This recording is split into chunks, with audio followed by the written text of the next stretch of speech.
네, 요즘 국회가 아주 부산하게 움직이고 있습니다. 예산안 처리 문제 때문인데요. 근데 예산안 처리만이 문제가 아니죠. 이 또 부수 법안들이 있습니다.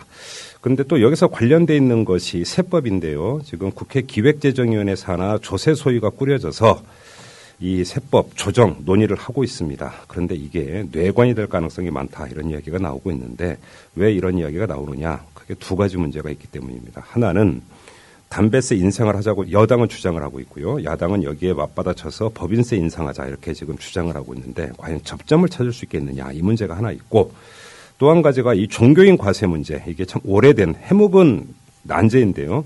과연 올해는 처리가 될 수 있을지 이것도 사실은 문제입니다. 자, 오늘 이슈 인터뷰에서 이 문제를 좀 다뤄볼 건데요. 이 조세소위 위원이시죠? 정의당의 박원석 의원을 전화로 연결합니다. 여보세요? 안녕하세요. 예, 안녕하세요. 네. 종교인 과세부터 한번 여쭤보겠습니다. 네네. 지금 여야 의원들이 어떻게 합의를 봤냐면 다음 주에 종교단체를 초청을 해서 간담회를 열자. 네. 이렇게 합의를 봤어요. 네, 그렇습니다. 근데 이 합의에 대한 일반적인 분석은 뭐냐면 계속 뒤로 미루다가 올해도 물 건너가는 거 아니냐. 의원들이 그러니까 이 종교계 너무 눈치 보고 있는 거 아니냐. 이런 분석이 일반적이던데 어떻게 받아들이십니까? 꼭 그렇지는 않습니다. 네. 그동안에 이 문제가 진통을 겪었던 건 사실이고요. 예. 여러 차례 간담회도 있었습니다. 네네. 그런데 작년에 이제 조세 소위에서 세법 개정안을 의결하면서 네. 부대 의견으로 네. 이 종교인 과세는 도입하는 것을 원칙으로 하고 예. 종교인들의 의견을 수렴해서 다음 회기에는 그러니까 예. 이번 회기를 말합니다. 예. 다음 회기에는 반드시 도입한다. 이런 부대 의견을 채택을 한 바가 있고요. 예. 엊그제 이제 그 조세 소위 논의에서도 올해 이제 그 세법 개정안에서 이걸 도입한다. 네. 다만 일부 종교인들이 여전히 반대하고 있기 때문에 예. 그 부분에 대해서 좀 더 추가적인 설명을 하자라는 취지에서 지금 간담회를 하기로 했고 월요일 날 오전에 조찬으로 지금 열리기로 예정이 돼 있고요. 예. 저는 뭐 연내 입법화가 가능하다고 보고 있고 종교인들이 반대하시던 부분도 정부가 대안을 내면서 많은 부분 보완이 됐고 또 상호간에 의견이 절충이 된 점들이 있습니다. 그래요. 그러면 다음 주에 간담회를 열어서 지금 종교인 과세에 반대하는 일부 그 종교계 설득이 가능할까요? 뭐 끝까지 반대하신 분들이 뭐 일부 있으리라고 생각합니다. 예. 하지만 이 법안에 대해서는 또 조세 형평성이라는 측면에서 국민들 다수가 성직자가 아닌 국민들 다수가 이 법안의 필요성을 인정하고 있는 그런 법안이라는 점을 감안하면 우리 그 당사자들인 종교인들 입장만 고려할 수는 없는 거거든요. 네네. 그리고 종교인들도 상당수는 이제 공감을 했고 또 이 입법의 취지에 동의하는 분들도 있기 때문에 최후까지 일부의 반대가 있을 수는 있겠지만 그것 때문에 이 법안이 좌초돼서는 안 된다고 생각합니다. 그럼 지금 그 종교인 과세에 반대하는 그 일부 종교계가 그 기독교계 일부를 그 뜻하는 것이 맞는 거죠? 네, 뭐 그렇다고 볼 수 있습니다. 그렇습니까? 그러면 간담회에서 그러니까 물론 얘기가 잘 되면 물론 좋습니다만, 그 반대 입장을 굽히지 않는 일부 종교계가 있다 하더라도, 그러면 간담회를 기점으로 입법의 속도를 내서 이번 정기국회에서 이게 처리가 되는 겁니까? 네, 그렇고요. 한 가지 좀 추가로 말씀드려야 될 게 올해 법안이 이게 통과가 안 되면 정부 시행령상으로 내년 1월 1일 날 자동으로 그 소득세법상의 기타 소득으로 분류가 돼서 그 시행이 되도록 되어 있습니다. 어떻게 보면 종교인들이 훨씬 더 반대하는 형태의 그런 종교인 과세가 내년 1월 1일자로 시행이 되게 돼 있기 때문에 시행령을 또 한 번 개정하지 않는 이상요. 그래서 그보다는 지금 정부가 마련한 대안 또 국회가 제시하는 대안이 종교인들 입장에서는 종래에 이제 기타 소득으로 분류해서 과세하는 것보다는 기타 소득 내에 종교인 소득이라는 항목을 만들고 또 그 필요 경비를 80%를 최고로 해서 자동화시켜서 인정하고 그리고 저소득 종교인들에게는 EITC를 실시하는 이런 여러 가지 보완 안들이 마련이 됐기 때문에 그보다는 훨씬 나은 안입니다. 이런 점들이 수용될 수 있으리라고 기대합니다. 지금 제가 좀 정리를 할 게 있는데 설령 이번에 세법 개정안이 통과가 안 된다 하더라도 시행령 규정이 있기 때문에 내년 가면 이게 시행이 된다 이렇게 말씀을 하셨는데요. 상위법이 개정이 안 됐는데 시행령 갖고 그렇게 갈 수 있는 거예요? 아, 그건 아니고요. 이걸 이제 시행령으로 할 계획을 갖고 있는 것을 법안에서 좀 명확하게 규정을 하고자 했던 게 이 법 개정 논의였습니다. 그래요. 그렇기 때문에 시행령은 내년 1월 1일자로 시행이 되도록 되어 있습니다. 지금 현재. 예. 그런데 지금 법률에 네. 좀 더 분명하게 명시를 해서 왜냐하면 이게 이제 그 국민에 대한 과세라는 것은 예. 이 조세법률주의의 원칙에 따라서 법률의 명확성을 가져야 되거든요. 예. 그런 취지에서 이게 논의가 되었던 거기 때문에 네네. 그 뭐 상위법 여부와 관계없이 시행령상으로는 기타 소득으로 분류해서 네. 처리는 될 수 있습니다.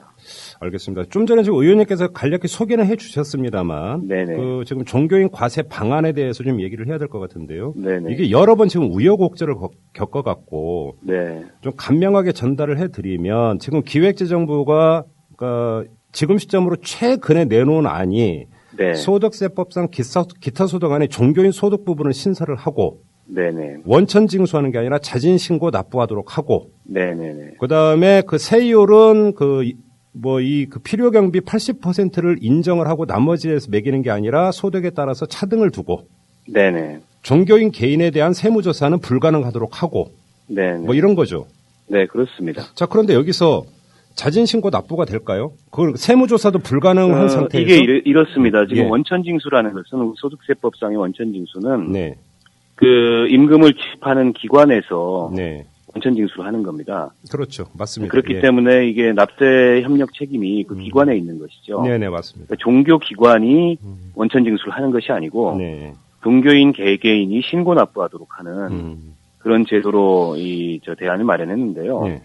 여기에는 약간의 이제 좀 정서적인 문제 같은 것도 좀 개입이 돼 있다고 생각합니다. 어떤 겁니까? 그냥 기타소득으로 분류해서 예. 원천징수하는 것이 종교인들이 갖고 있는 뭐 권위라든지 이런 것들에 비추어 봤을 때 좀 과한 거 아니냐 이런 이견들이 있어서 네. 그걸 좀 배려한 측면이 있고요. 예. 자진신고 납부 제도는 지금 우리 뭐 법인세라든지 또 그 종합소득 그 세를 신고하는 뭐 자영업자들이라든지 다 이게 신고 납부 제도로 지금 운영이 되고 있거든요. 예. 그렇기 때문에 신고 납부를 하면 납부 제도를 운영하면은 뭐 과세가 안 될 거다 꼭 그렇지는 않습니다. 그래요. 그렇기 때문에 그 종교인들의 소득도 어느 정도 지금 파악이 되고 있는 상황이고 파악이 되는 상황에서 그 자발적 신고를 유도한다고 했을 때 저는 또 종교인들이 이 부분에 대해서 민감하게 생각하는 그런 점들을 절충해 가면서 또 제도 초기인 면이 있기 때문에 충분히 가능하리라고 생각하고 있습니다. 하나만 더 여쭤볼게요. 저는 세법에서 뭐 잘 모르긴 합니다만 제가 알고 있는 상식으로는 기타 소득이라고 하는 개념은 주소득이 있습니다. 그러니까 월급쟁이는 근로소득이고 사업하는 사람은 사업소득이 있는 거고 주소득을 제외한 뭐 예를 들어서 간헐적인 정기적인 수입이 아닌 예를 들어서 뭐 제가 뭐 그 진짜로 평생 한번 책을 냈는데 거기서 들어오는 인쇄 수입이라든지 간만에 한번 강연 가서 받는 강연료라든지 뭐 이런 것들. 그러니까 그런 것들을 기타 소득이라고 부르죠. 그렇죠. 그러니까 기타 소득이라고 하는 개념은 주소득을 전제로 했을 때 성립되는 개념 아닙니까? 네네. 그런데 근로소득은 징수를 하지 않고 기타 소득에서 이렇게 간다.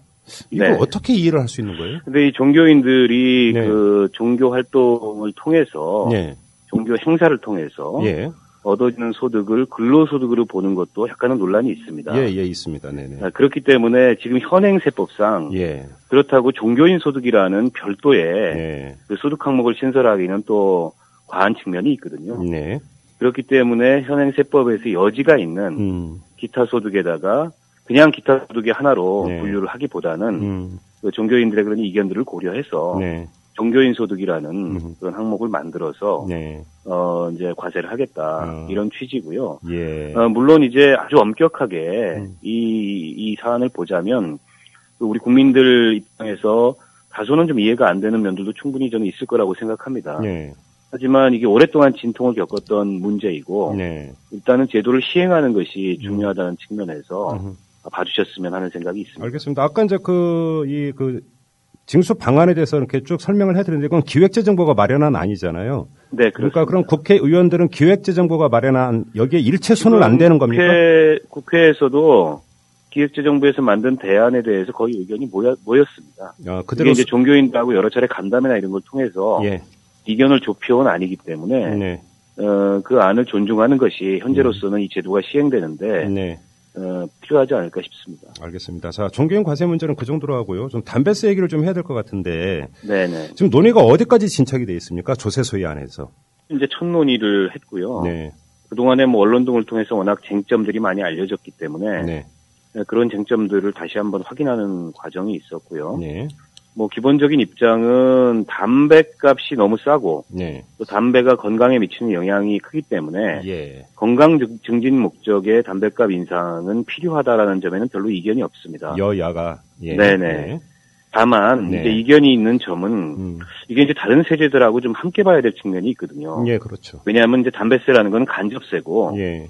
또 지금 소득세, 법인세와 같은 직접세 감세로 인해서 세수 기반이 약화된 측면이 있지 않습니까? 예. 그런 상황에서 이 간접세를 통해서 우회적인 증세를 하는 것이 예. 조세 형평성에 맞는 거냐 이 쟁점이 하나 있고요. 예. 또 한 가지는 건강 증진 목적의 그 담배값 인상이라고 했는데 네.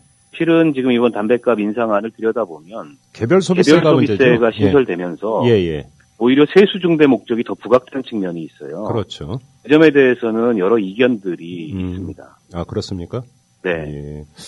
지금 이게 완전히 풍문이긴 한데요. 네. 그 담배세 인상 이제 그래서 어떤 지금 소문이 돌고 있냐면 그 인상하기로 거의 뭐 사실상 합의 그 일부 직전까지 갔고 네네. 뭐 금액은 한 1,500원 인상 정도가 될 것이다. 네네. 담배값이 한 4,000원 선에서 결정될 가능성이 높다. 네. 이건 물론 근거가 없는 소문입니다만 그런 소문까지 돌고 있는 거 혹시 들으셨습니까, 의원님? 네, 뭐 그런 얘기를 저도 들었는데요. 네. 근데 뭐 그런 얘기가 된 바는 없고요. 조세소위 내에서는. 그렇습니까? 일단 인상을 한다면 네.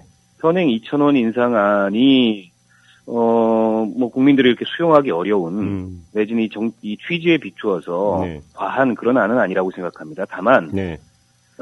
이게 이제 현행 배분 구조는 주로 지방세 위주로 돼 있어서 네. 건강증진 부담기금하고 지방자치단체로 이 담배값이 귀속이 되는데 네. 개별 소비세를 집어넣게 되면 그게 국세거든요. 중앙정부로 다 귀속이 되죠. 네네. 이번 2,000원 인상안에 정부가 계획한 그런 이 배분 구조에 따르면은 전체 2조 7천억 원이 이제 이 담배값 인상을 통해서 세수가 확대되는데 네.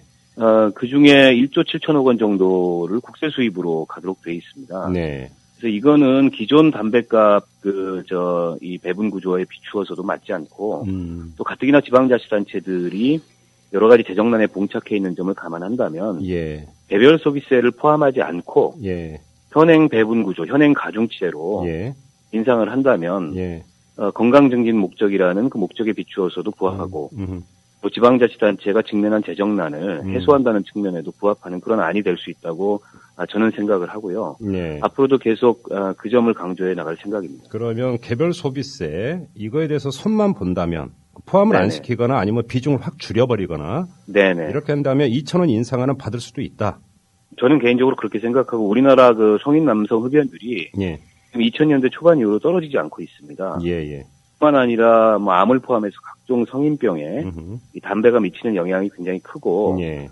금연 정책에 있어서 가장 효과적인 정책은 가격 정책입니다. 예. 물론 이제 적정한 비가격 정책이 동반되어야 국민들의 동의를 저는 얻을 수 있다고 생각하는데 네. 어느 나라에서든지 가격 정책이 이 흡연율, 금연율을 컨트롤하는데 가장 그 중요하고 직접적인 정책 수단이기 때문에 예. 국제 비교를 통해서 보더라도 지금 우리나라 담배값이 너무나 싸거든요. 예. 그런 점을 감안한다면 건강 증진 차원에서 담배값 인상의 필요성은 있다고 생각합니다. 예. 그러면 그러니까 흡연율을 떨어뜨리기 위한 적정 가격이 얼마냐는 이론이 있습니다. 근데 그건 좀 질문을 안 드리도록 하고요. 네. 그 전에 저희가 새정치연합의 최재성 의원하고도 한번 인터뷰를 했는데 네네. 새정치연합의 입장은 뭐였냐면은 그 법인세 인상이 중요하다. 네네. 만약에 여당하고 협의하는 과정에서 법인세 인상을 받아들인다면 담배세 인상은 전향적으로 우리도 받을 수 있다. 네. 일종의 그 딜. 네. 이걸 언급을 했어요. 혹시 법인세 네네. 인상 관련해서는 논의가 좀 있었습니까? 조세소위에서? 논의가 있었습니다만 여전히 여야의 입장이 갈리고 예. 또 정부와 야당의 입장이 극명하게 갈리는 그런 이슈입니다. 예. 법인세와 담배세는 각각 정책 목적이 부유한 정책 목적들이 있는 거죠. 예. 그렇기 때문에 두 가지를 딜한다는 것이 원래는 맞지 않는 네. 그런 발상인데 예. 이게 아마도 전체적인 이제 이 정부의 세수나 그 약화된 재정 기반을 어떻게 보완할까 예. 라는 여러 가지 이제 발상들을 하다 보니까 네. 그런 얘기도 나오는 것 같습니다. 그 점에 대해서는 조금 더 논의를 해봐야 될 상황이고요. 예. 법인세 같은 경우에는 애초에 법인세를 인하할 때 내세웠던 그 정책의 목표, 네. 즉 투자를 늘리고 고용을 늘린다는 목표가 지난 네. 5년 동안 전혀 달성이 안 됐고 오히려 기업의 사내유보금이 2배 이상 불어나고 네. 기업의 업무용 혹은 비업무용 부동산만 늘어나는 예. 그런 효과를 가져왔기 때문에 예. 저는 법인세 인상은 잘못된 정책이었음이 이미 입증됐다. 예. 그로 인해서 우리 세수 기반은 매년 9조 원 이상씩 지금 감세를 해줘서 현재 약화됐다. 네. 그런 점에서 담배값하고 관계없이 법인세 최고세율을 올려야 될 필요성은 있다고 생각합니다. 예.